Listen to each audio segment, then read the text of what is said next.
Hello, everyone. Welcome to today's Registry Bitesize. We're really excited to be having this little session, which is more like a workshop, hopefully. For anybody that doesn't know me, I'm Rachel Stevenson, and I am the parent of a daughter and a stepdaughter with Rett syndrome. Both are adults, and CEO of Reverse Rett. Just a bit of housekeeping. We do ask that as you come in, you just put your camera on briefly so we know who's here. And then if you need to turn it off as you go along, that's fine. We will be recording the session today, so some people prefer not to be seen, obviously, on screen. Also, can we ask that you keep your microphone muted unless you're actually speaking? So we do not mind people asking questions as we go along, but just keep muted until you want to ask a question. You can ask a question out loud, you can put your hand up, you can put something in the chat box. So it's kind of open in that way. It's probably best if everybody's able to follow along. So if there's anything that comes up that you're not following, then do say. Okay, so we have a few different members of the team involved in the session today, as well as a couple of families who are experienced users of the new registry, Gwenda, and I think Joanna is here somewhere as well. And I'm going to ask everyone who's speaking today to introduce themselves, starting with you, Luis. Hi, folks. Am I coming through okay? All good? Yep, great. So my name's Luis. I've been working on and off. I'm kind of a background face at Reverse Rett. I've been working on and off with Reverse Rett for quite some time, actually, 8-10 years, something like that, in various tech capacities. I'm a data scientist and a software developer, and amongst other kind of bits and bobs, I've been doing work for Reverse Rett for quite a while. And so I have put together the Rett Registry app, which has been a really nice project to work on, both in terms of current news, which I guess we'll cover things coming out yesterday, but also in terms of having seen the progression of Reverse Rett over the last few years, and coming with this registry app kind of down the pipeline. So I'm looking forward to chatting. It's nice to see so many of you here, and I'll hand over to the next person. Which is who? Beth. Yeah. Oh, I wasn't going to speak. I'm not really involved today. I'm just the background organizer. I was going to hand over to Gwenda, who is one of our parents who is helping out today and speaking about her experiences with the registry. Hello, my name's Gwenda, and I'm mum to Grace, who's 21. And yes, I've been using the registry, and so far I think it's brilliant. So that's just a little bit about me, really. Thank you, Gwenda. And now, Evelina, would you like to introduce yourself? My name is Evelina, and I work for Reverse Rett, and I'm patient registry and clinical trial coordinator. Thank you. Hazel? Hi everybody, I'm Hazel Beanie, and I work for Reverse Rett as a fundraiser predominantly in London, but I've been involved with the charity for over 10 years because I have a granddaughter with Rett syndrome who turned 13 this week. And also Hazel has been doing a little bit of work on chasing up people who have registered but who have not yet transferred to the new app. I think I spoke to a couple of people that are going to be with us today. Okay, thank you, Hazel. And Jo? Hi, I'm Joanna, and I've got a daughter who's 19 with Rett syndrome, and I'm a trustee for Reverse Rett, and they're doing terrific work, and I hope that this new Rett Registry app really delivers, and I know it will, to help families. Wesley, I think you're the last one. Hi, my name's Wesley. I work at Reverse Rett too. I usually work in design and marketing, but I used to help Rachel with the registry as well, but Evelina's now in charge. So just here for tech reasons and just general say hello. Yeah, couldn't leave you out though.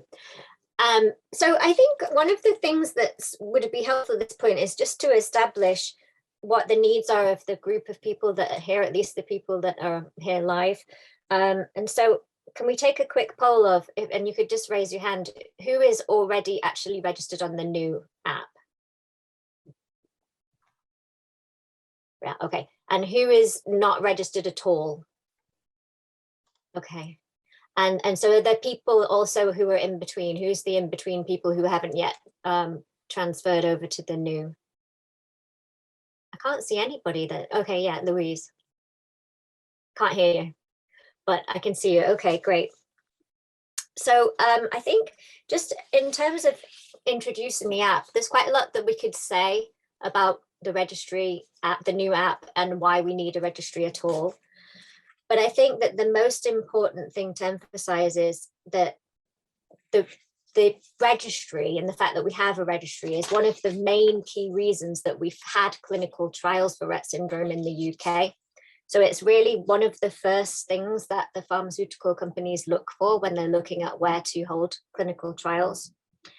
And it shows that the country has a warm community response to research and to, you know, the participation opportunities with the clinical trials.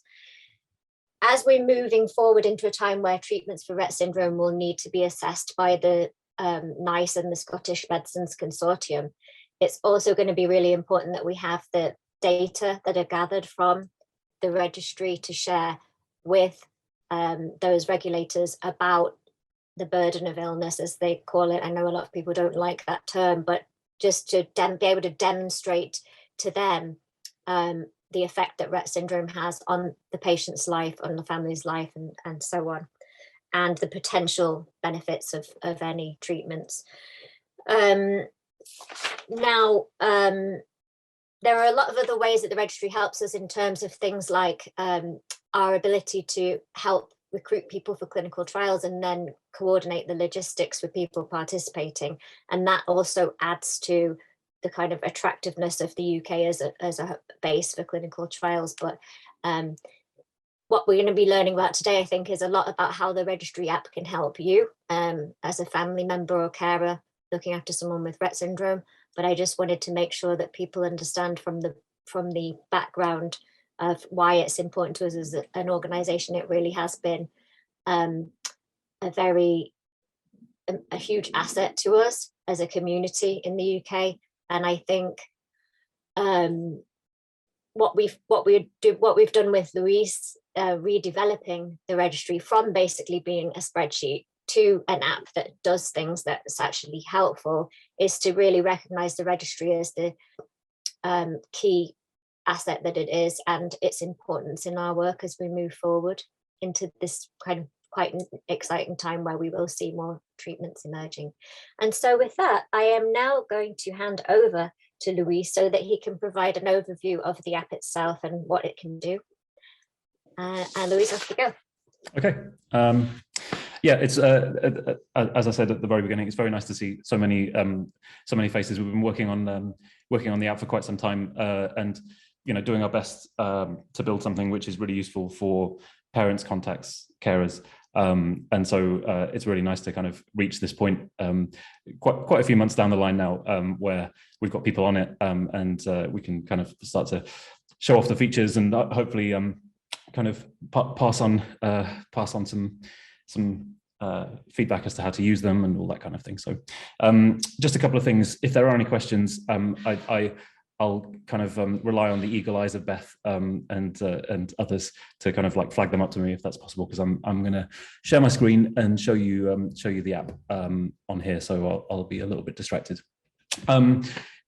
Yes, and so the idea behind the registry, as Rachel said, is that so we've just to kind of give you some background info, we've moved from a situation in which the registry effectively was a spreadsheet, and obviously we tried to kind of innovate that a little bit and build it into something which is useful for reverse Rett staff. But while we were building that, we thought it would be a missed opportunity to build something in which is useful for parents and carers as well. And so the idea here is that obviously it works as a web app for reverse Rett staff, but there are features here for parents and carers, which hopefully you'll be able to use to make life easier. And we've done our best to kind of bring as many things in here as possible to make it a kind of regular stopping point, rather than something which you sign up to, 5 years ago or something, and then you forget all about, and maybe you change address, or you move house and you forget all about it.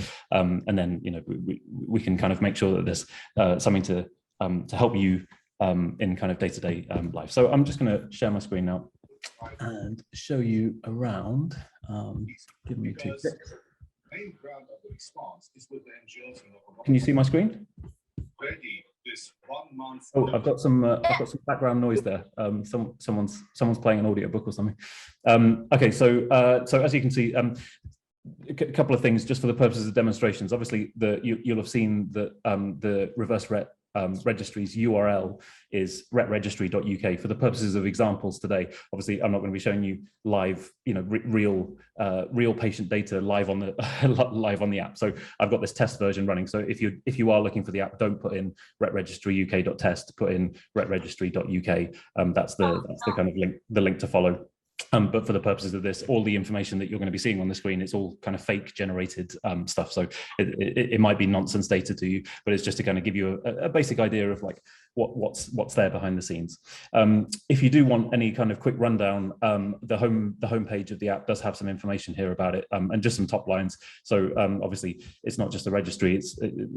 Like I've said, we try to build in a suite of features for parents and carers as well, and there are a bunch of kind of bullets as to why it's important to join, what's involved here. I'm just going to log in straight off the bat and show you kind of the insides of it.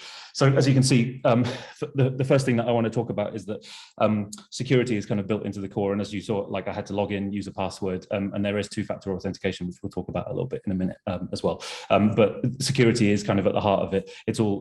All the data is kept in a managed database with all the proper security. We've been through kind of legal requirements and all the rest of it. We encrypt the data that we need to, and also the data, as I'll show you in a bit, the patient data that you enter, not all of it is visible to staff. So a lot of it is actually private to you and to the other people that are sharing kind of the patient data. I'm just going to show you this dashboard screen. So as you can see, we've got a few different sections here. We've got a ribbon along the top, and that gives you some quick links to be able to access any parts of the app quite quickly. We've got a patient section. So as you can see, I've got a patient here called Myrtle Carroll. I can click on the Manage button and go over to the profile. I can see any clinical trials that are currently ongoing for that patient. So as you can see here, we've got a clinical trial running and it's currently in the setup stage. You can also see here that I've got a hospital passport section, and I'll talk more about that in a sec. And we've got a Rett registry forum as well. So there is a forum built into the app, which I'll show you. Any messages that come through from reverse Rett staff at the moment will appear here. So you'll get a notification here, but it will also appear with a notification at the top. So I'm just going to talk you through, there is a sidebar as well, so you can access all of the links that you see along the top here. So I'm just going to head over to the account section. And straight off the bat, you can see here, I've received a notification about two-factor authentication. Now, from this account section, you can manage all of these kind of more technical aspects of the app, and in terms of your own details and information and all that kind of stuff. So as you can see, you can manage two-factor authentication here.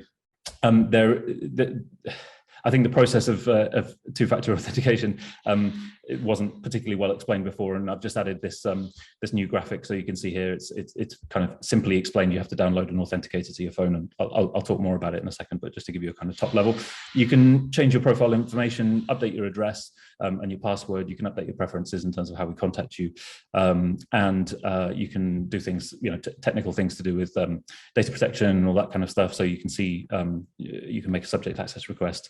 You can see any browser sessions that are happening. So you can see here all my different logins. So I last logged in 24 minutes ago. If I don't recognize that login, then I can very quickly log out any other browser sessions and change my password. So it's very quick. And again, security kind of built into the core there. And obviously you can delete your account as well. We'd rather you didn't. So that's the account section. And that's more housekeeping for your own personal records than anything. So we've also got a forum built in. And the forum it does what it says on the tin. So you can literally post. You can go to the homepage. You can search for any posts that are in here. As you can see, we've got some nonsense Latin generated here. classic. And you can search for any particular kind of topics or themes in here. You can see down the side, we've got a votes system, and we've got answers. I'll talk about that in a second, but you can see how many people have answered to a particular thread. So this one has no votes and no answers, but here we've got 7 votes, 5 answers. You can order these in terms of the most answers, the most votes, see the most current ones, or which ones have been responded to most recently. And the hope here is that that there's something here where this is a forum behind closed doors. So obviously you have to be a member of the registry to be able to access this, and you have to have a login to be able to get here. And the idea is that it's a closed forum, so it's not that kind of open discussions that you get maybe on Facebook and all that kind of stuff. And hopefully here you're able to tailor a conversation a little bit more. So for example, here I just created this dummy post a little bit ago called Parents in London, and so you can see here I've just made a super quick post. And I wrote a response to that here. You can upvote, so if a response is relevant, and so this is something which I've learned from a couple of other forums, which is that obviously you might have 10, 15, 20 answers, and people can vote for the most useful or helpful answer, so that you're then able to kind of filter that out. So for example, someone has a question to ask about a particular condition or medication or something like that, then if you do see an answer that's very helpful, then you can upvote that. You just click on the button, and it just adds a vote, and as you can see there, that now has a vote on it. You can create a new thread very easily, so you just pop in, type your question, you can add tags, and the tags you can search for as well. It's very quick and easy. So if I wanted to search for people, threads that have the tag of London, or for example, I can just click on that and then it finds all those posts for me. You can see here all the posts that I've created. And you can also have a thing called watch posts. So if you do find, for example, if I find this post particularly helpful, then I can click on the little binoculars, and that means that every time somebody updates that thread, I will get a notification coming through, and there, you can stay current with what's happening in the conversation. Maybe it's a particularly useful thing to know about. So that's the forum in a nutshell. Just a very quick overview of that, but hopefully there's something there that's kind of useful, because I know there are a few discussion forums and things like this. They are kind of open to anyone, and so here there is an ability to be able to have these conversations behind closed doors with people who are verified on the app, verified users and stuff. I am going to head over to the health checklist now, which is something that you've probably all seen in various kind of iterations and stuff through Reverse Rett and the Rett Disorders Alliance UK. And it's essentially a copy of the Rett syndrome health checklist, but it's an online version. So you can see here, we can head over and see all the different symptoms. You can click on these and they take you straight off to the relevant papers or resources, or whatever. And it's just a very quick way of being able to access those. There is all the different sections, and you can also access the index and the glossary, and that takes you straight to the particular page that you need to be able to access. So if you wanted to find out about a particular thing, you can just head over to the index, find the particular condition that you were looking for, and that will take you straight off to that page. That'll open in a new tab and it'll just drop me down to the right place. Which again, hopefully a useful kind of lookup to have that all in one place. You can just log straight into the app and find out all of that information, and it will be kept current with different versions. We've also got a messenger. At the moment, there's nothing in here. So this is where Reverse Rett staff, if we need to get in touch about anything, then we'll drop a message in your inbox here, and you'll get a notification to your email. But we wanted the majority of these messages to go in app, and so we're not sending lots of emails kind of backwards and forwards. So that will happen here. And there's also a potential that we might be able to, through the forum, if you're having a conversation with a particular parent or someone, you're able to click on a button that allows you to make a contact there. So you're able to, so for example, if I'm talking to someone in the Parents in London section, and I want to actually meet up or exchange contact details or whatever, that is something that's coming soon. So back to the dashboard. the forum we've done. So I'm going to head over to the patient section now. So obviously this is the kind of the body of what we've done here. And so there is a patient section of the app where you can manage all your different patients. So patients will appear in the ribbon here, and they'll also appear down the sidebar here. So you're able to access a patient record through a couple of different ways. This is a fully filled out patient profile, or nearly fully filled out. You can choose an image and you can add, obviously I've got a classic photo of me, selfie, and you can invite contacts to manage these patients. So if I wanted to add, for example, Beth,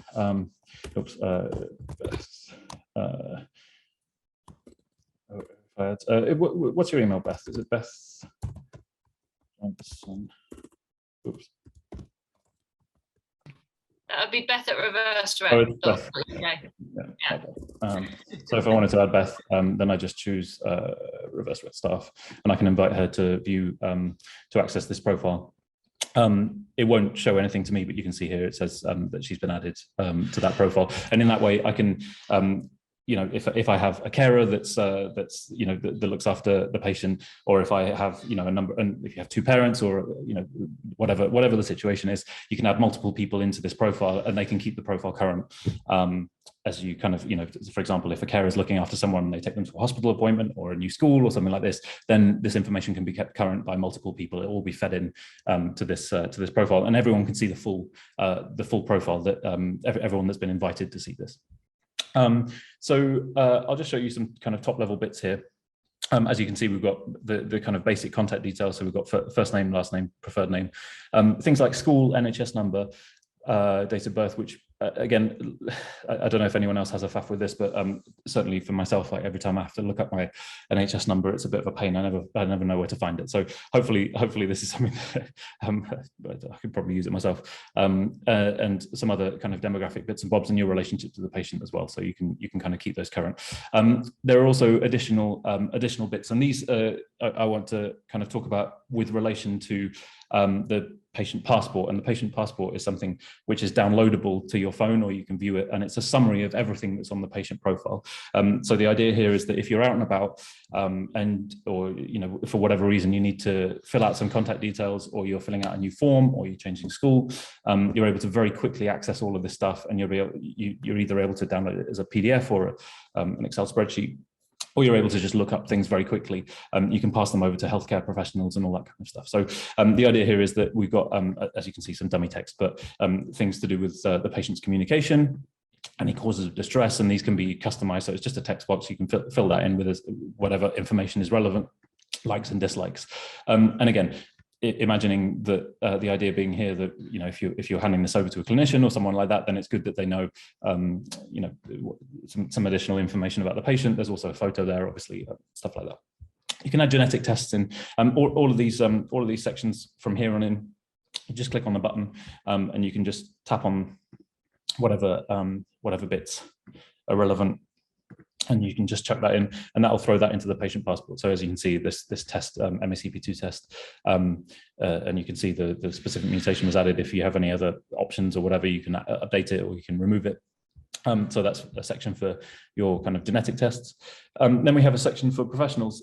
So as you can see, some classic, these names always make me chuckle when they come up, randomly generated, but we've got Chancellor Pearl Heller here, who's the petroleum pump system operator. But as you can see, if we've got like a doctor, or, you know, I can imagine that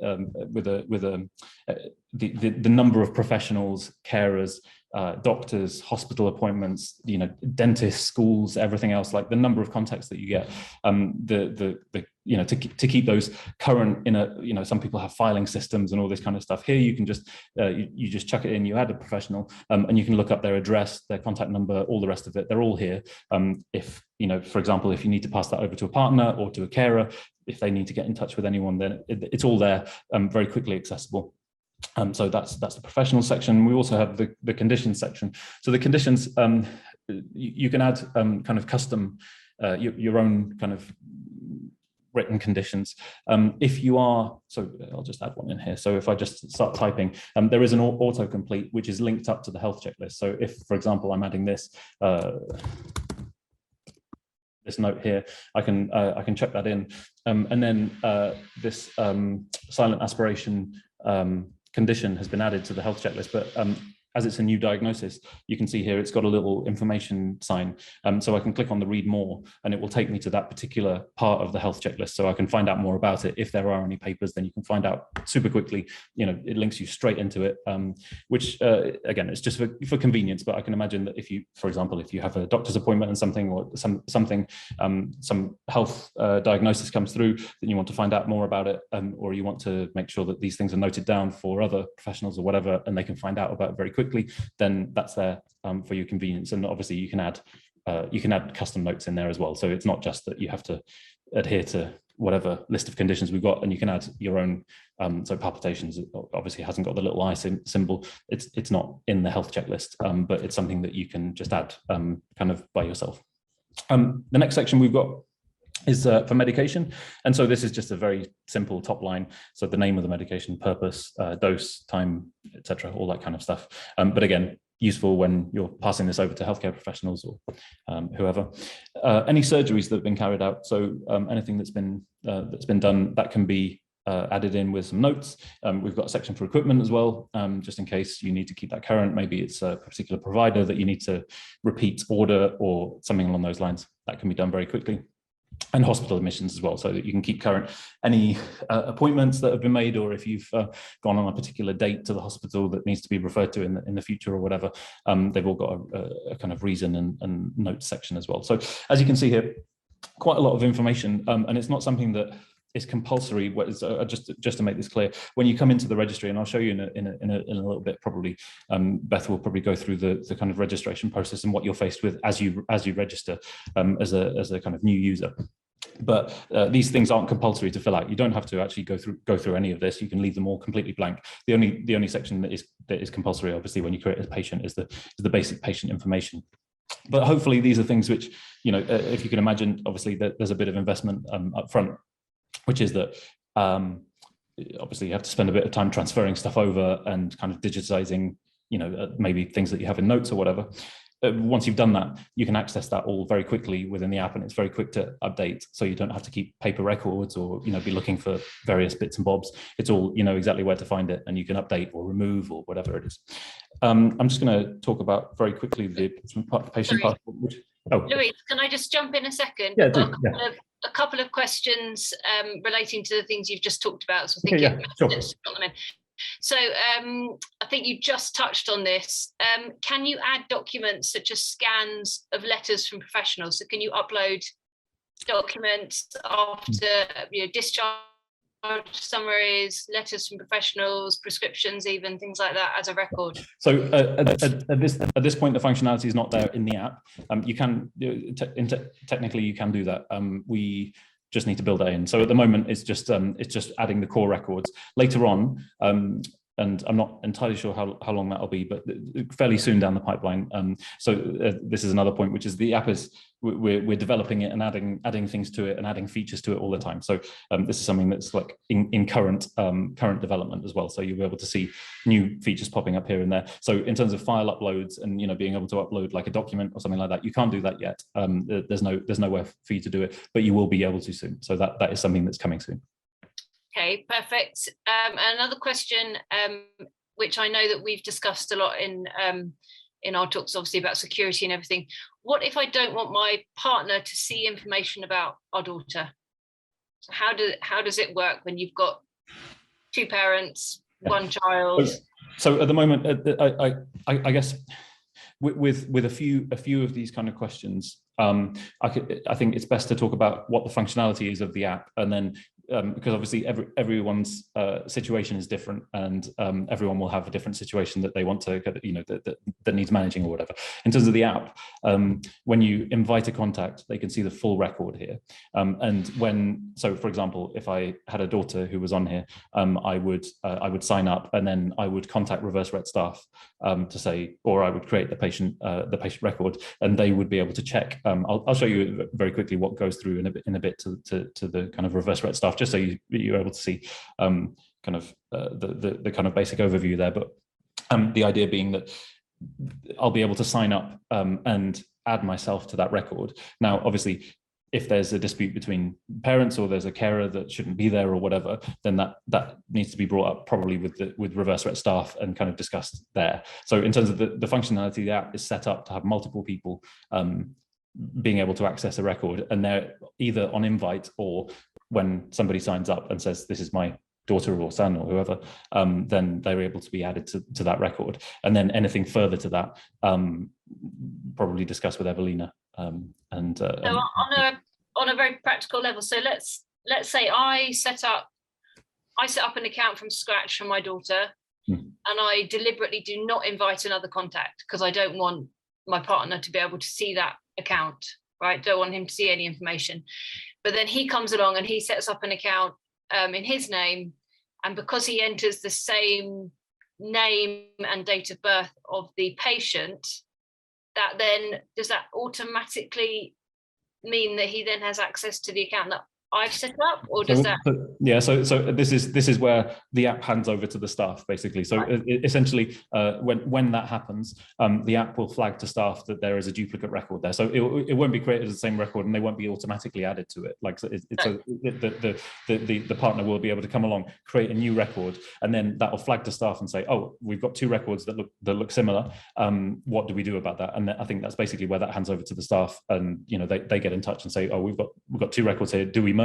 Do we keep them separate? Do we delete one? How do you want to proceed? And that kind of goes down to staff. So it becomes a human issue rather than a computer one. So I suppose in a way the answer to that is if you really don't want your partner to see information, you set up your account. You obviously don't invite another contact, and then you flag up to Evelina that if somebody else sets up an account for your daughter, that person is not to be able to have access to your account, so that merge never happens. But it won't happen automatically. So you will never automatically, without your permission, be sharing information about your daughter with someone else. That won't ever just happen without your consent. Yeah. Okay. A couple of other questions that we've had. I was going to ask one. Yep.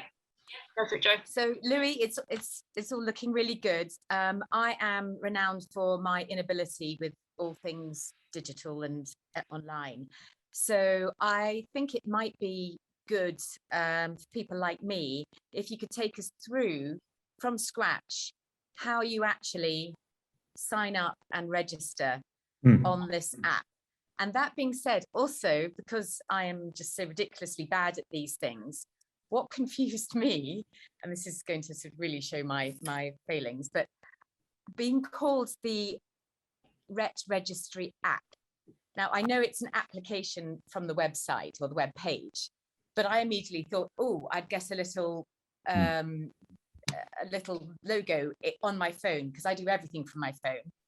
And of course, that's not the case. So I think for sort of idiots like me, it might be better, even though it is an application from the web page, to clarify that.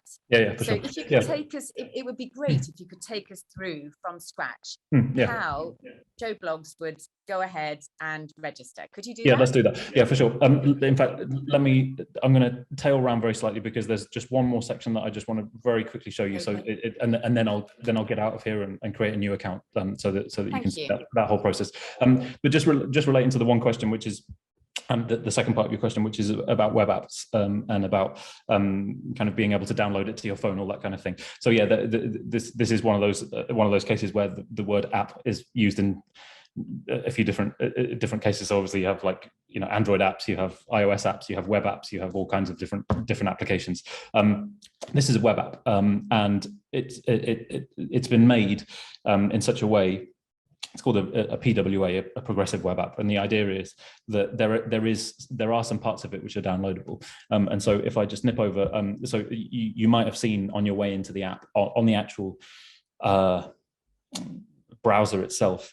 Sometimes it comes up with a little a little drop down which says, do you want to download this to your device, or do you want to install it? And you are on some browsers, unfortunately, it's not universal. So Safari has different functionalities to Chrome, has different functionalities to Firefox, etc., etc. So it depends on which device you're using it on and which browser you're using it on. But you can actually download it as an app, and so it's as an app within your browser. So this isn't accessible via the App Store, Apple's App Store. It's not accessible via your Google Play App Store either. But this is something which will pop down, and you can see here I've just opened the registry in its own window on my computer, so I can download it as a Chrome app. The thing to watch out for is that just that little drop down that comes up. It is there, and then you can have that in the background. So I could now move that app to my desktop or to wherever it is that I manage my apps, and you are able to open it as a standalone app. There are some kind of some caveats to that, which is that obviously being a web app does require internet connectivity. So it's not something that which you'll be able to open in flight safe mode, or it requires a connection to the internet to be. It doesn't download any patient details for security reasons, obviously, to your phone or anything like that. So it does require internet connection, but you are able to do that. And similarly, if you're on your iPhone or similar, I think there's a way that if you're on the website on Safari, you can click on the share button and it comes up with, like, install to your phone or something. So you can have it as an icon on your phone. And I actually I have it. Can't find my phone now, but you can actually add it as an app on your phone. So I don't know if you'll be able to see that, but here you can see I've got it installed on my phone. Yes. So it's not something that you can go to the Google Play Store or to the Apple App Store and download, but there are ways of getting it on your device. So we've done our best to kind of make it as broad as possible with that regard. I'm just going to pop over to this hospital passport just to finish up with that, and then I'll show you the registration process from start to finish. So as you can see, Myrtle Carroll has a patient passport, a hospital passport. So the passport is viewable within the browser. So I can just click on the view thing, and it summarizes the whole everything that you've seen in there. So obviously I could now print this, or I could download, whatever, take a screenshot of it or whatever. But you can also download it as a PDF.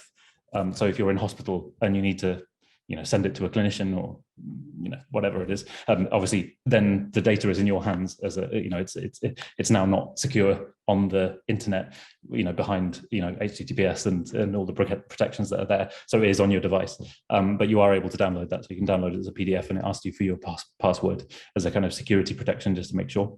You can download it as a PDF or as an Excel spreadsheet, so that is there as well. Okay, so I'm going to log out. And I'm going to register as a noob to the registry. So there are a couple of things here, which is the first is that if you were registered on the old registry, you may have been sent already an email from the registry app saying, we have a contact record for you from the old registry. We've created so we've then transferred that patient record over to the app. But obviously this is a web app, so we can't just create your user area or anything. That has to be down to you. We can't just like forcibly create a user area. So you come along, and if you use the same email address as you used as the email was sent to, then you'll be able to create this. This will automatically link up to any information that we've got on the registry. So for example, if I was signed up to the old registry with resetreverserett.org.uk, then if I create an account with that same email, then it will go, oh, okay, well, we know that this patient record is associated with that. It's associated to the email address. So that is an important thing to note, that if you do sign up with a new email address, we're looking up on the email address. So if you do use a different email address, it won't know automatically to link you up. So as you can see here, this is the registration screen, and I got there just by clicking on the register sign. I'm just going to create Joe Blogs here. There are some little question marks here, which you can hover over. It just tells you some top line information about it. There are two things here. There are two kind of main entities in the app. There are contacts, and then there are patients. So the patients are kind of within the app. The contacts are your kind of users, so your carers, parents, etc. And so you create an account as a contact, and then you add your patient to the record. So here I'm just going to very quickly pop in. So it gives you a little tick once you've completed it. And I'm just going to make some dummy information here. So we've linked this up to the Royal Mail postcode finder, so it's nice and easy to be able to autofill all this information. So if you have a kind of conventional, easily found by the Royal Mail address, then it will be accessible here. So let's go with joe@blogs.com. Simple password there, but obviously make a secure password. You can use all the browsers have their own kind of automatically generate a secure password kind of thing. So I recommend to put in a secure password. Obviously, I've just put in a dummy password there, and you just click on the register sign. Now, once you've registered, once you've clicked on that registration button, you should see this screen, and it says, "Thanks for registering. Before getting started, please verify your email address."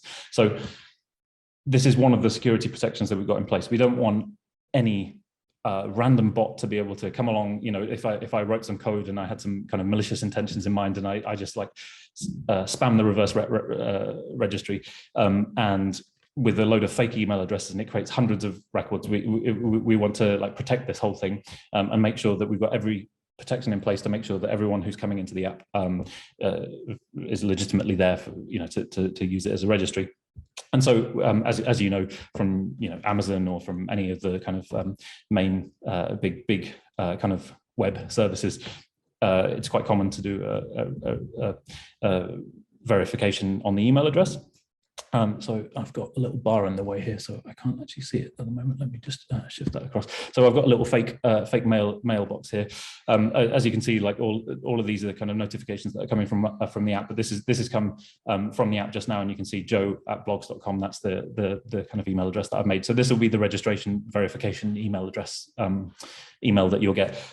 Check your spam because this might go to your spam. We use Mailgun, so it's one of the biggest providers of email, but still these things sometimes end up dropping, even if it's from Google or from whoever it is, they might drop into your spam. So just check your spam folder. And once you get this email, you just literally click on that and you get access to the account. So that'll drop you in here. If you're, I did this earlier. So if you're coming to the app fresh, and unfortunately, I tested this earlier on. In fact, let me just clear my cookies, and you should be able to see it in action. It will ask you to automatically create a patient now, actually. So let's have a look. Delete that, and we will delete. This is where we get live demonstrations, getting into the reads here. Let's have a look. Welcome. That's the one that we want to get rid of. So if I refresh this, then you'll get this kind of welcome notification. And if you're completely first time to the registry, it'll automatically redirect you to the create patient record. So you won't have to worry about pathways or adding anyone in. But you will get this welcome to reverse Rett notification. All you have to do is click create a patient record, and then it will take you across to the right thing there. Obviously, this is a test version, so it's not running through there. But yeah, you just create a patient record, add that person in. So this will be Josephine Blogs. We just add a date of birth. And all the various bits of information there. And that'll be added in, and you can see that like super easy. I've just made that patient record. Now I can hop over, manage the patient record, add all the various bits, which will be empty at this point. So you can start adding those in, but they're not kind of mandatory fields. The only bit that is necessary is this kind of top stuff. So you can now start choosing images and adding those things in. Does that answer the question about registration? Did that make sense? So hopefully it's super easy. From there, there is actually one extra thing that I do want to bring up, which is the two-factor authentication. So we have a number of security things on this app, and something that's come up a couple of times, which I've actually changed, and which you will see on your registry app now, is that we've got two-factor authentication. That essentially means that you need to download to your phone an Authenticator app, or to your whatever device you're using, I use Google Authenticator, but I think most authenticators work. And then in the Authenticator, it will give you a series of little kind of codes that tick down. And when you've turned this on, so I'll show you the full process. So I'll just click on this. In fact, hang on, let me do it in a different account because I don't remember what my password is for that fake account that I've just made. So I'm going to hop over to account. And then here, I have an Authenticator app on my phone, and I have to just pop in my password. So now in my Authenticator app, I just click on the new scan QR code, and I'm just in the background, I've just scanned that, and hopefully you can see it's just added that Rett registry in the bottom there. And so basically that's the number that you need to fill out. So now if I log out and log back in, it will ask me for that code. And then I just check here, we've got 727 360. Oh, I'm not typing. 727 360.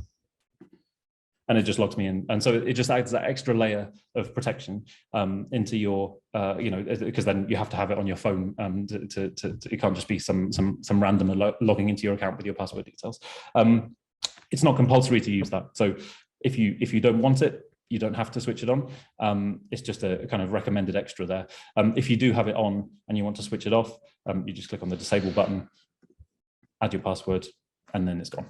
Job done. So it's quite simple to switch on and off. The only one thing that you need to do is have the authenticator on your phone scan the QR code, because otherwise it'll assume that you've done it. And then when you log back in, it'll ask you for the code that you haven't got on your phone. So just make sure you do that. We can reverse that, and I've done that a couple of times. But just to make sure, there are some steps to walk you through it, and just like a little prompt here, just to make sure that you do have the authenticator on your phone. But any big provider, Microsoft Authenticator, Google Authenticator, they should work on the phone as well. Okay, so that's everything that I've got in terms of the registry, in terms of the kind of user side of things. I guess maybe we want to show how it works for Reverse Rett staff at some point, but maybe we talk about some questions first. And Beth? Yeah, we've got a few questions. Yeah. Thank you, Louise. So, well, I know this has come up a few times, and we've tried to make it really clear. Who does the contact refer to in the form? To me or the person with Rett syndrome? Yeah, so it's very important. Yeah. So the contact is a coverall for anyone who's going to log into the app. So we have patients who obviously are the patients, and then we have contacts who are you, parents, carers, anyone that's going to be logging into the app and using it and filling out information. So that's who the contact is. So when you're logging into the app or when you're registering, don't register as the patient. You can create the patient inside. Register as yourself. With your email address and everything, and it's just the same as you would for an Amazon account or whatever it is, and then yeah, you'll be able to just create your account and then add the patient afterwards. Okay, and how do you get a hospital passport? I don't know whether Rachel or Louise want to answer that one. Yeah, so the hospital passport here is automatically created when you create a patient. So I don't know if you'll have seen, the only caveat to that is that behind the scenes, Reverse Rett staff are kind of validating people as they come into the registry. So the first thing that needs to be done is that you'll get this notification as well if you create a new patient. Reverse Rett staff just goes through and verifies that they're a kind of a genuine patient, and then you'll be able to. It's automatically generated. You can view it. You can download it. Obviously, you need to add information into that, otherwise it will just be empty. But it's created for you automatically, and you'll be able to access it via the dashboard. Yeah, so I think essentially the hospital passport is created and made up of all the information that you input into the app. So historically, the hospital passport has been a paper document or a digital document, sometimes that you fill out with all your child's information, their likes, dislikes, medications, things that calm them down, things that trigger them into seizures or whatever, as much information as you put in that is then useful to medical professionals if you are in a hospital situation. So here the idea is that you input all that information into the app or portal, and then that automatically generates all of that information into a document, which is the hospital passport that you can download, print off, share with healthcare professionals. So the hospital passport is basically as much information as you input here will then be contained within it. Yeah, and it's current to the point of time that you download it. So if you added extra information, obviously, if you downloaded it, then it'll stay. But you just need to re-download it if you add extra bits in. But yeah, it's current to the moment that you download it. Yeah, absolutely. Has Gwenda got a question there? I have. What happens if I need help with the registry? So, for example, I've been messing around adding things, and I added an extra test that actually isn't a real one, and now I can't delete it. Comes up with an error. Well, actually, so in recent iterations of it, I've added a remove button actually to the test, which will be added to the registry soon. So that solves that particular problem. However, that's a good question in terms of help. You basically come to Reverse Rett and Evelina specifically, I think. Is that right, Evelina? Yeah. Yes. Yes. Sorry, I can't see Evelina on here. So yeah, but essentially contact us, contact Reverse Rett, contact Evelina, and we'll try and resolve everything as quickly as possible.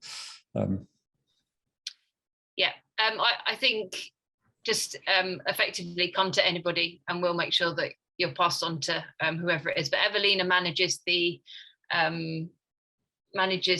registry, and obviously Louise is doing the technical side of things. So between them, they'll be able to sort out your problems. But I think also, just to reiterate what Louise said earlier, that it is a work in progress, and therefore anything that you come across that you think, oh, that I need a button that does this, or this isn't quite what I expected, or this isn't clear, that feedback is really valued, because we can then build that in as it evolves and as we kind of improve as we go along.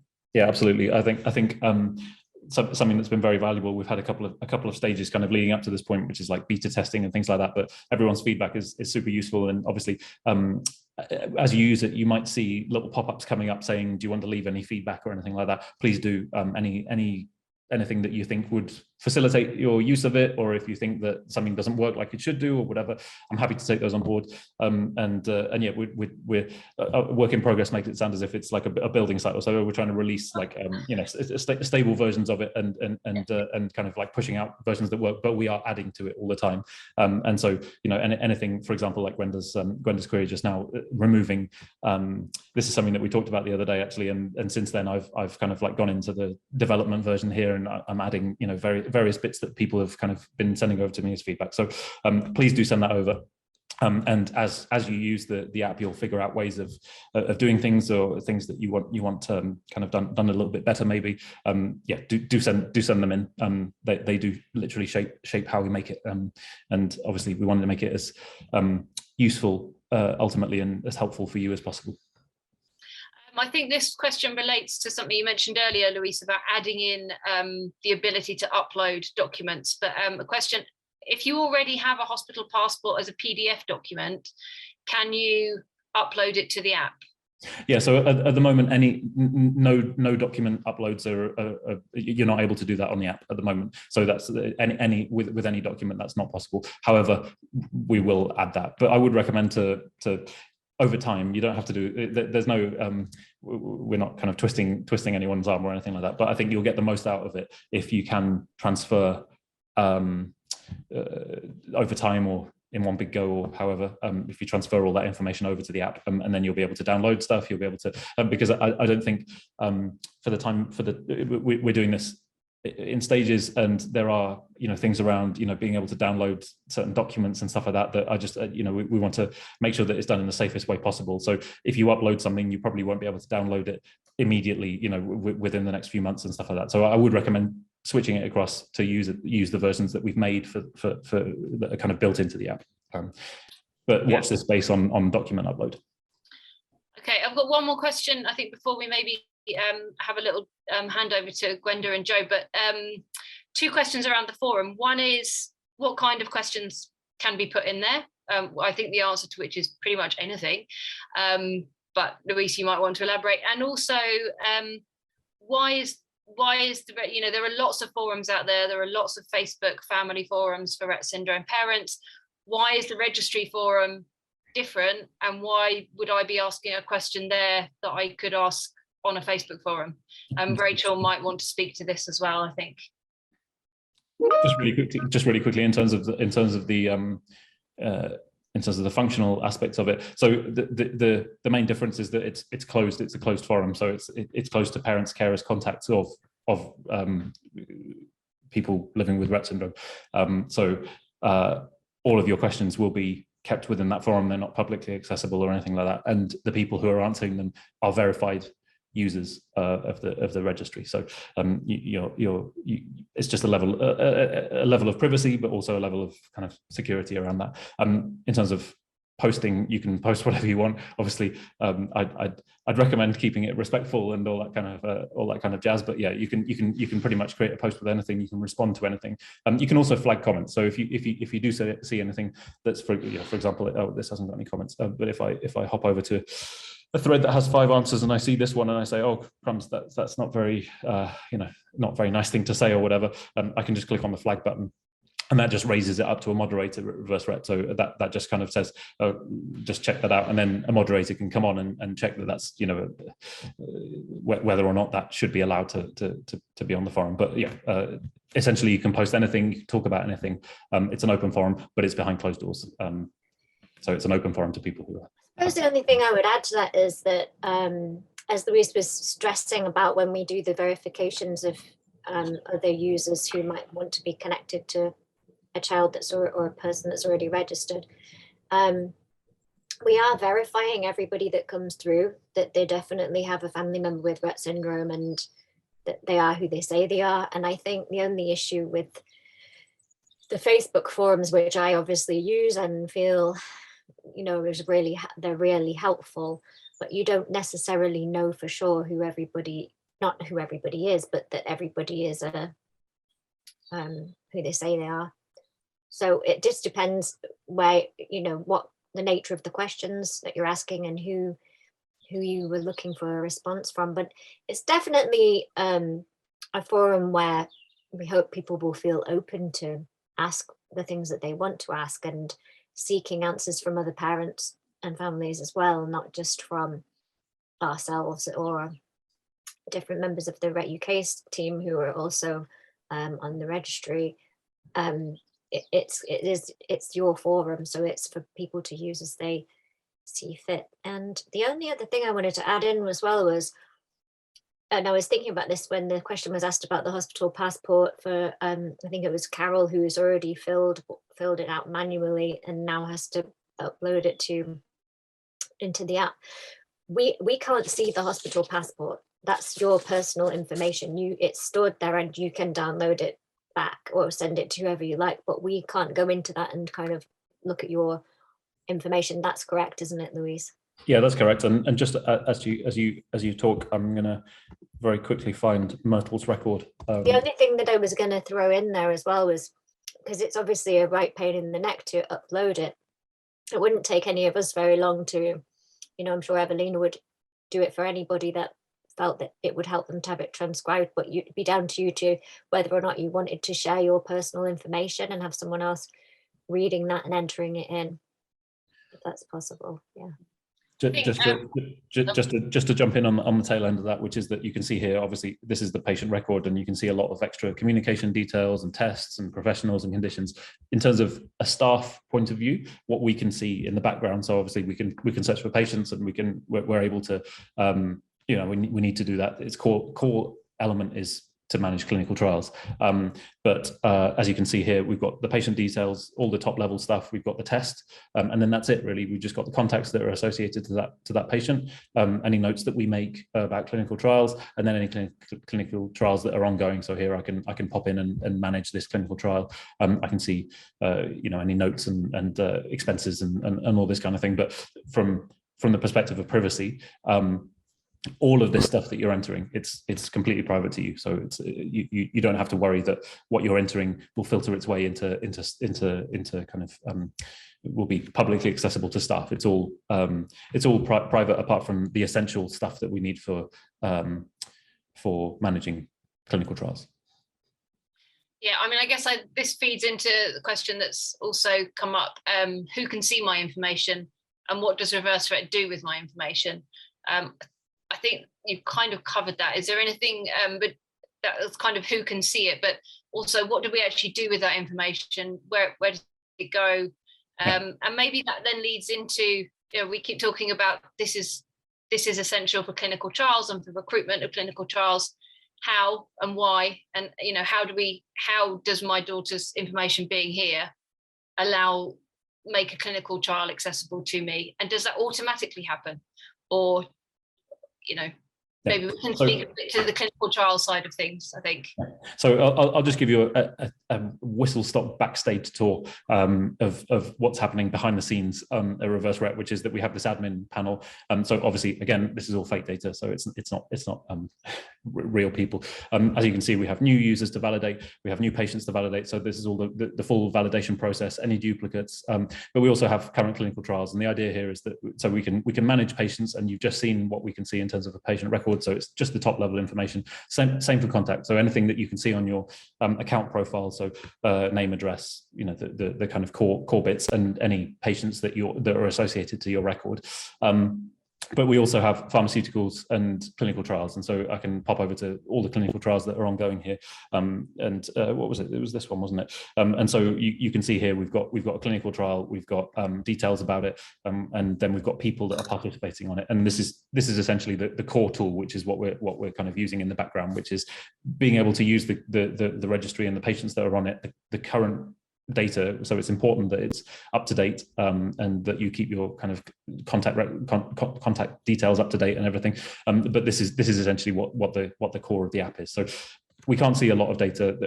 The majority of the fields that are on your view of the patient record are private to you, and this is what we use it for. So essentially creating clinical trials, and then adding patients to them, managing them through the app, and you'll get updates on that. So, for example, I've forgotten the name of my patient now, but if I was to find them, I'd be able to update the status, and that would all be fed back to the user and stuff. So you'll be able to kind of nip in there and be able to see progress down. So it's really an essential tool for you and for staff in terms of the clinical trial aspect, which I guess is the core of what this app is. Yeah, and I would just add to that so thinking about what Reverse Rett do with people's personal information. So first of all, we'll take what we do with the data that's collective and anonymized. What we do there is it helps us with the drive to bring treatments to the UK, so that we can say we've got this many patients, we've got this many patients that have an MECP2 mutation, we've got this many girls and this many boys.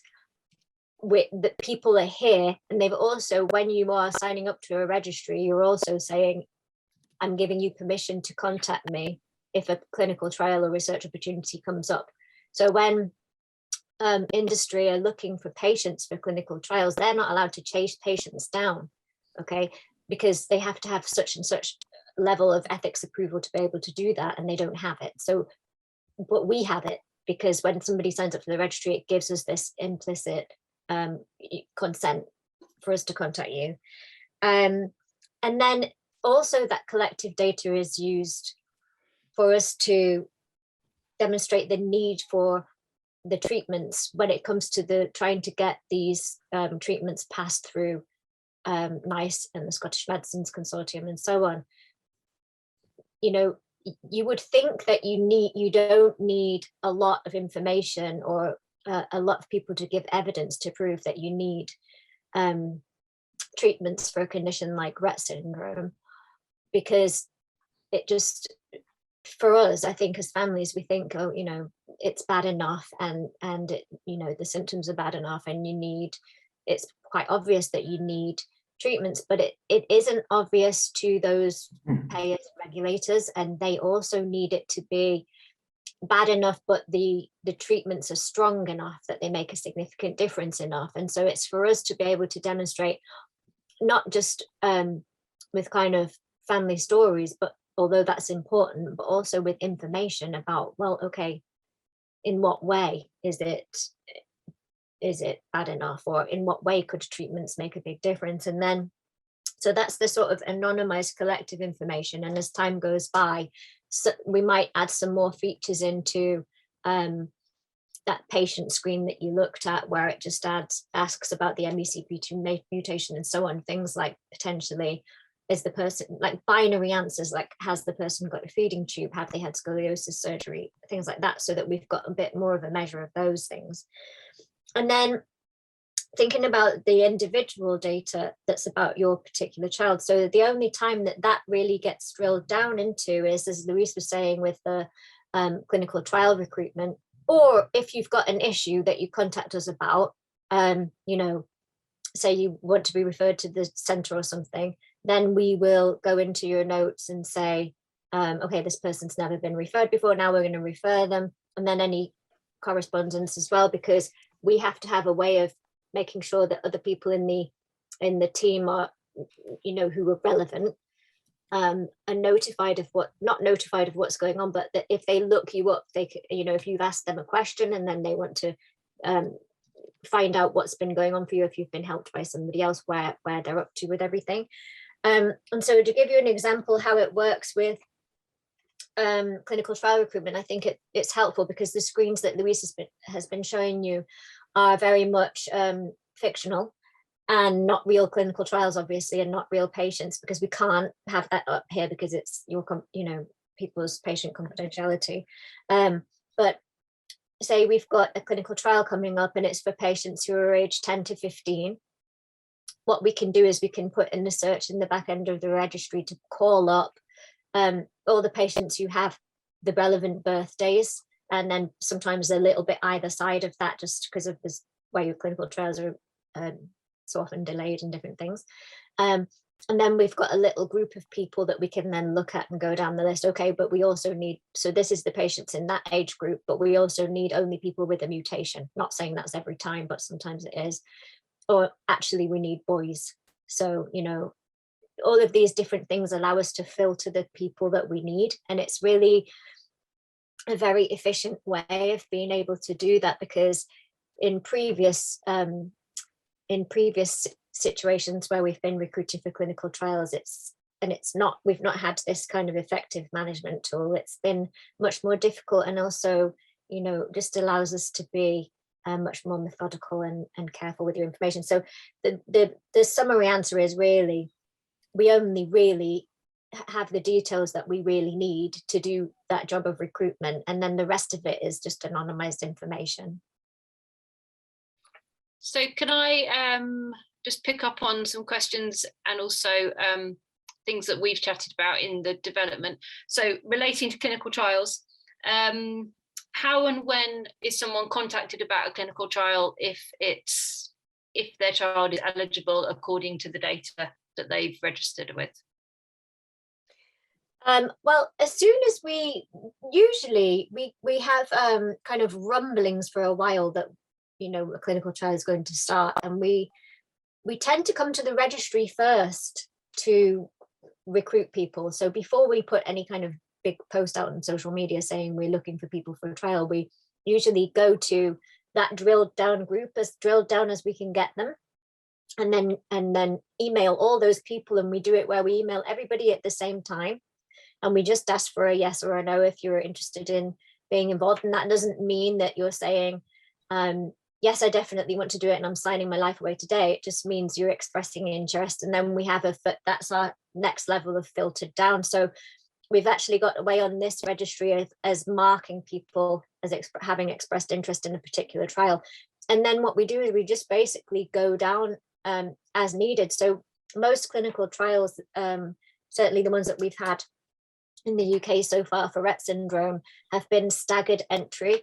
And so they don't kind of say we need 10 patients and we need them all at once. They'll have a situation where they take one or two at a time. So sometimes we do a little bit of preliminary speaking to families and finding out where their person is up to, because as many of you will already know, to participate in a clinical trial, you can't really have anything else complicated going on at the moment, just the Rett syndrome, that's complicated enough, but they need everybody to be as you know, baseline as possible, basically, when they're starting a clinical trial. And so does that answer that question, Beth?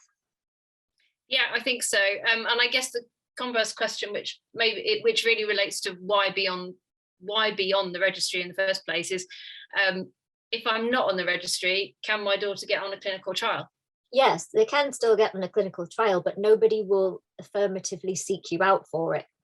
That's the difference. So if you want it, for example, and a point I should have just made as well about recruitment as well, for the pediatric Anavex trial, it looks like there'll be 6 trial sites. So sometimes, not always, but sometimes we kind of divvy people up geographically to try and get them to what's the closest place to them. And so it could be that that particular trial site hasn't got the approval yet, and that's why so-and-so who you know from the Rett community that's in a different area of the country has been contacted and you haven't, because you might have been earmarked for a different trial site. However, if at any point in time, if what we do is we take people in the basically order that they've expressed interest, if we've got a big list. And so when you first get that email, you need to write back straight away.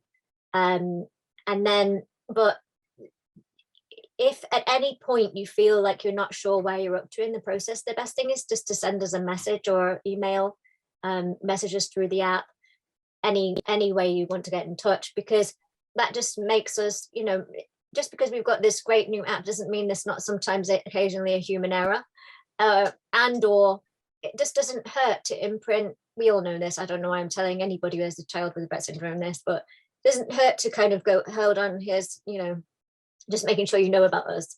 And because and this is something else I really want to ask everybody. I know there's already bits that you've got to fill in, but please, can you just put your child's picture on the page, because that's what makes somebody stick in the people's minds who are looking at the page. And sometimes, you know, we know people, I know for many years, and I always like to think I pretty much knew everybody. we don't know everybody, and there's even names that are really uncommon that come up again and again. And you know, there's actually somebody who's got the whole full name is the same. So it's just quite helpful if you can. I mean, it's not scientific. That's not how we recruit people. But it doesn't hurt for you to kind of go, yeah, here's a reminder. Where are we in the process? We'll always be happy to communicate that to you. The last part of the question, Beth, was what? Can you get on a clinical trial without being registered? Oh yeah. So what you can do is, if you go into clinicaltrials.gov and put in Rett syndrome, you can see a list of all the clinical trials that are out, and some of them that are brewing, that are very close to coming out, won't be listed yet for our trial sites, but some of them, when they are finally recruiting, then they do go onto the site, and then you'll see what the different sites are, and all of the sites have a contact person. But what I would say is a lot of the time is easier to go through reverse Rett, because most of the trial sites don't have an identified administrator. A lot of the time you're ringing to speak to a doctor or a nurse that's been pulled in from a different section. And the trial sites do work with us and look to us for input. And I think as well, the other thing is we can also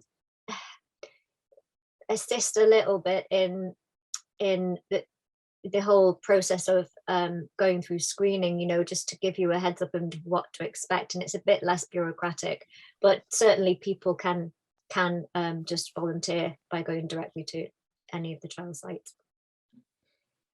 I should also say as well that once people do volunteer and then they go through all of that process and they go through screening, if they do participate, typically we are involved in making arrangements, travel arrangements, expense reimbursements, and accommodation arrangements as needed for families. And so if we can establish a contact in the beginning and get to know what the needs of your particular family are, that's helpful. And otherwise, if you go the other way and you are recruited straight into the trial, then what happens is they'll redirect you back to us if you want that kind of assistance. We won't be able to, if you recruit yourself, we can't then follow up with you to check that you've got everything that you need. You have to come to us, and they're not allowed to. It's a very kind of awkward process in terms of the data transfer. So they're not allowed to come to us and say, here, we've got these patients, we think they might need some help with trains and so on. It's not allowed. And equally, when we go to them, it's very minimal as well. So we never like have a spreadsheet of people that we send bang over to a pharma company, or a spreadsheet of people that we send over to a trial site. It doesn't work like that. We're very individualized about when we're handing over your family members' information, and it's always just that need to know basis, name, date of birth.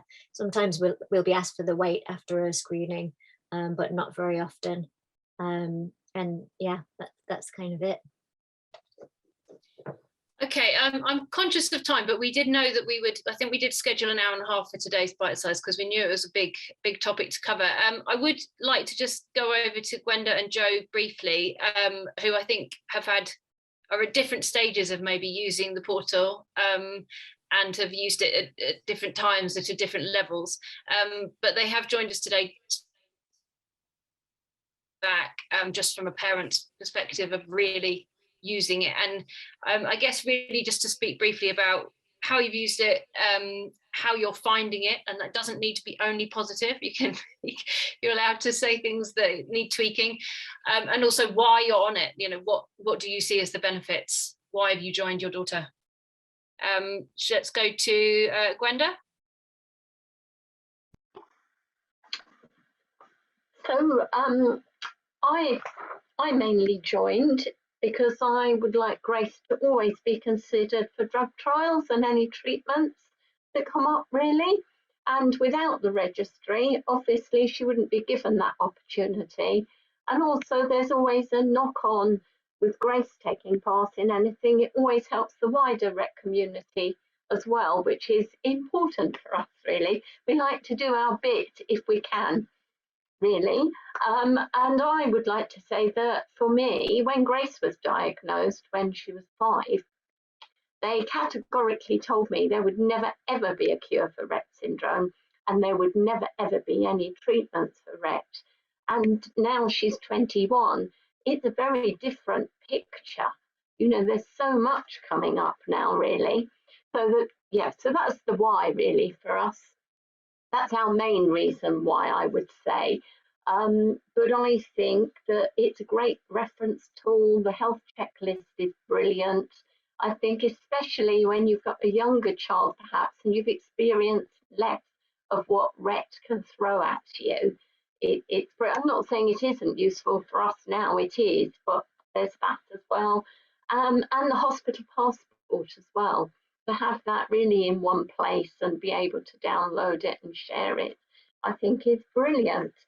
So I think for me, really, the other aspect is the forum, because whilst I am on social media, I don't share very much ever. I'm quite a private person in many ways. So to have that forum that's private, I think I would possibly ask more questions and be happier sharing information, you know, about us on that, really. And so I would just encourage everybody, parents, caregivers, to register their person, because we need the clout to go to NICE when there are things that could be possible for our girls and boys. I think that's it, really, unless I've missed anything. I think that's the main gist from me. Thank you, Gwenda. I think that's really, really helpful, and a very clear overview of why people should be part of this. Thank you. I'm sorry, I forgot to also say that Grace has participated in a drug trial as well. So, you know, from your previous database, really. So without being on that, she would never have been recruited. And yeah, so that was it. Thank you, Well, I think, Gwenda. I Gwenda, really you've- think I that's think really useful. she's covered all of everything that could be said, really. I just wish, you know, when Clara was diagnosed when she was 2.5, I wish I'd had all the information out there from the registry with reverse Rett. But Gwenda, you've summed it up completely. My one, as I sort of mentioned before, difficulty is always with technology, but that's just a very personal thing, and getting all the information there, and you know, for example, downloading the 2-factor authentication and finding you have to pay £30, which some people might be reluctant to do for a year. Those sort of little issues, but overall, I think everything, Gwenda, you've said, it's a great source for everybody, and really to get everyone together to go forward on clinical trials, I think is the real goal. So brilliant. What can I just follow up on that? I'm not aware of there being any cost associated with the Authenticator. Well, I didn't have to. Well, I just did it this morning, and there were 2 options. There was one 3-day trial, and then you could pay $30 a month. I think it was dollars. And then this, no, not $30 a month, $30 for the year. And then there was another option, which was 3 free days and then something else. So I had to pay for that on the 2-factor authentication. So that's what I did. So in terms of the 2-factor auth, it has to use like third-party apps, but there are plenty of them out there that are by, for example, Google, Microsoft, all that kind of thing, that are completely free. So the one that I've got on my phone is Google Authenticator, and it's that one's free. What I might do actually for future reference, and sorry, you've purchased that. I'll put like a list of like maybe like the kind of top Excellent ones on idea. there, so that you're able to just like click through and download them. But yeah, the top ones are the kind of the big kind of technology hitters, so like Google, Microsoft, that kind of thing, and they're all free. So you can download them and use them. I think yes, well, I wish I'd known that this morning. No, it's so helpful that you've pointed it out, because it means that we can do something about it. And that is all I'd really encourage everybody after today is, as and when you see things or things aren't completely clear, to let us know, because if we've worked on it from the inside for quite a long time, and it's hard to see the obvious things sometimes. Yes, but yes, especially when someone like me. I'll find all those little bits and put them up and let you know. Yeah, no, that's good. Also, just as a note, like I think just to kind of tail end on that, I think it's great. Like, please share everything. Like if you find something non-intuitive, or like whatever it is, like I'm trying to make it as an intuitive and experience and easy to access as possible. And if you're finding it difficult to do a particular thing, like that's not your problem. It's something that I've done wrong, like in the creation of the app, or we're doing wrong in terms of the design and stuff like that. So please do flag these things. Like we'll get things in, and like I say, like in terms of the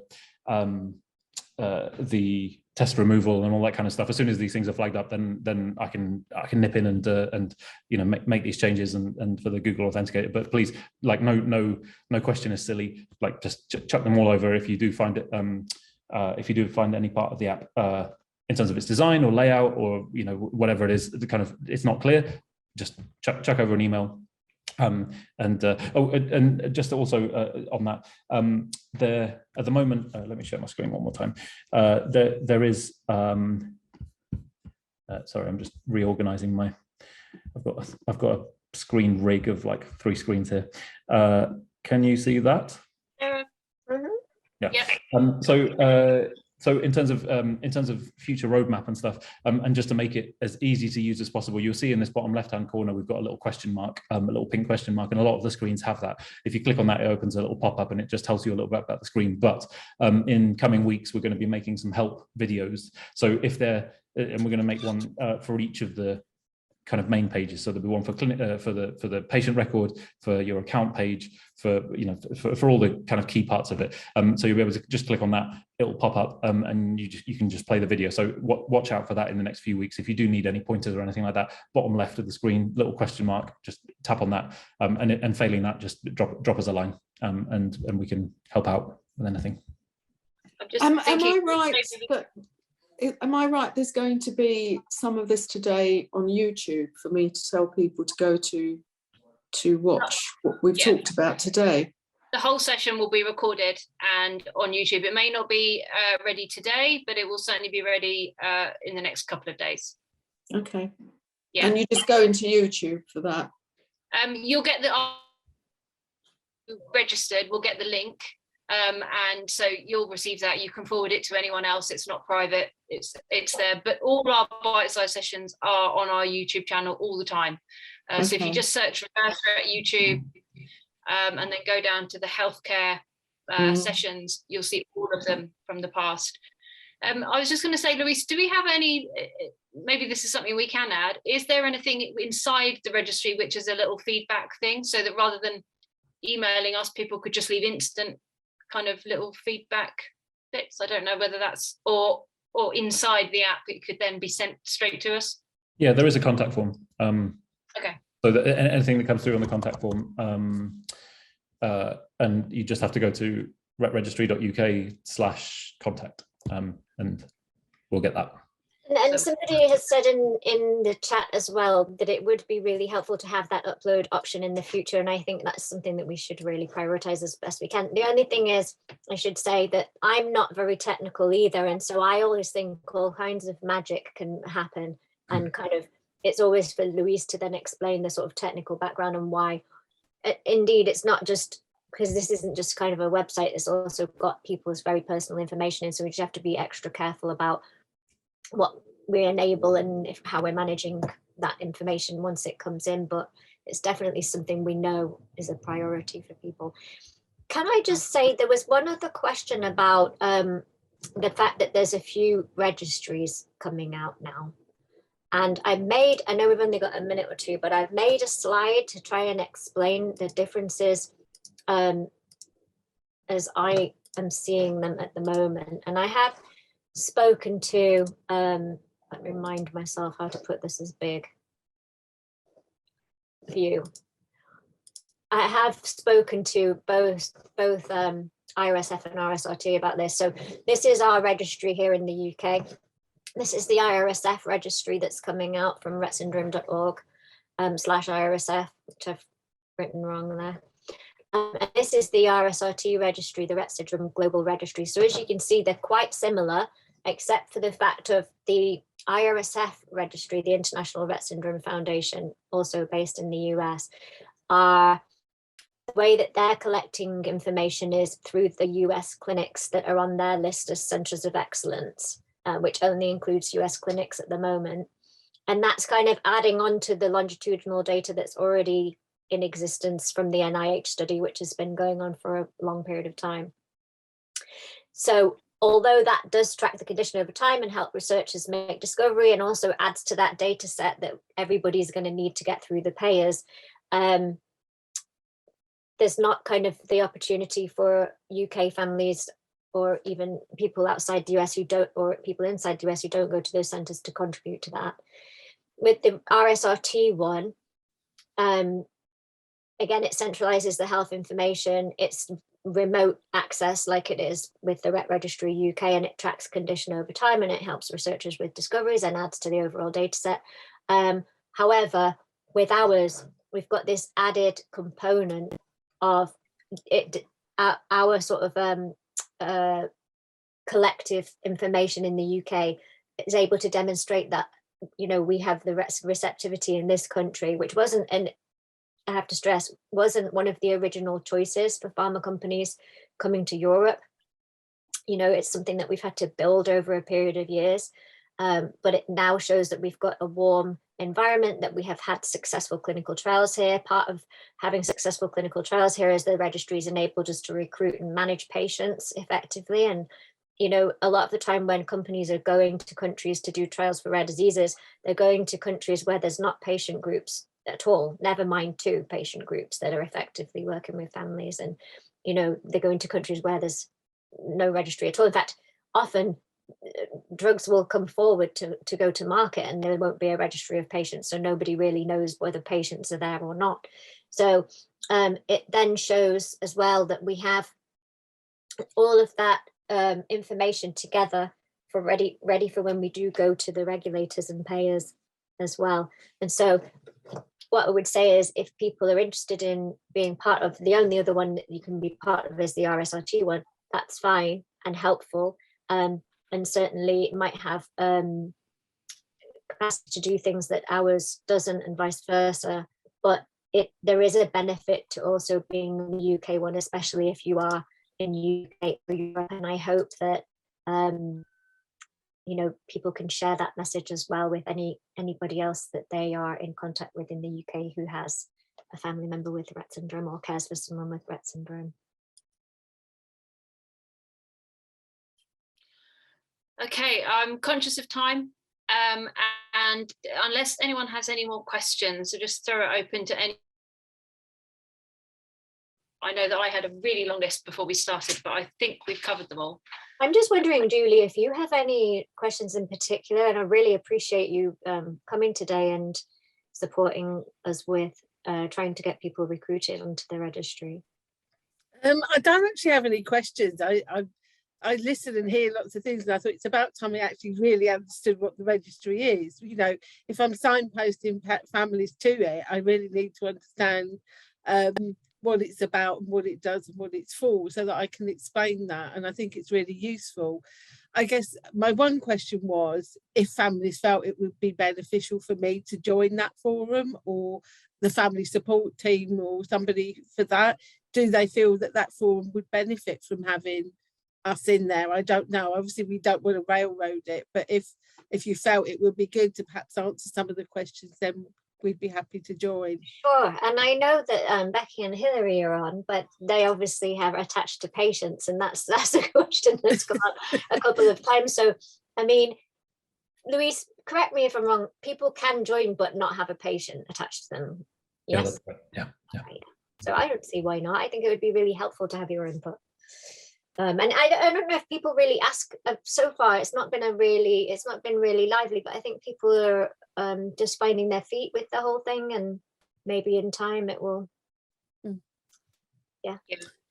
I think, like you, the Facebook group, I mean, they've been quite stable for a while, but it doesn't take much for it to escalate into something that can potentially be quite unpleasant for the recipient. So I think the fact that this is moderated is really good, and for people like Gwenda that sort of watch from a distance, and there's quite a lot that goes on in the background, I think, between Rett UK and people, you know, that's not, we wouldn't put on an open forum that we might put on a closed forum, I think. Yeah, definitely. Okay, I think we should wrap up. Thank you everyone for joining, particularly obviously Louise, for all the work you've done. It's too much to mention, but and to Gwenda and Joe for sharing your experiences, but also to everyone for joining and for all your questions and your input. Please do, as Louise said, please do go on, have a play around, and if you do spot things that you think need tweaking or that would be really valuable, please do let us know. And please, when you get the link in your email, please do feel free to forward that. Even other family members might find it useful to know what the registry is actually about. Carers, anyone who's involved with your child, it's a useful tool for them to, even if they're not on there themselves, just to understand what it is and why it's useful. So that email will come out to you as soon as the recording is uploaded to YouTube. And I think that's it. We hope to see you at some future sessions. Thank you very much, everybody. Thanks for your time. Bye.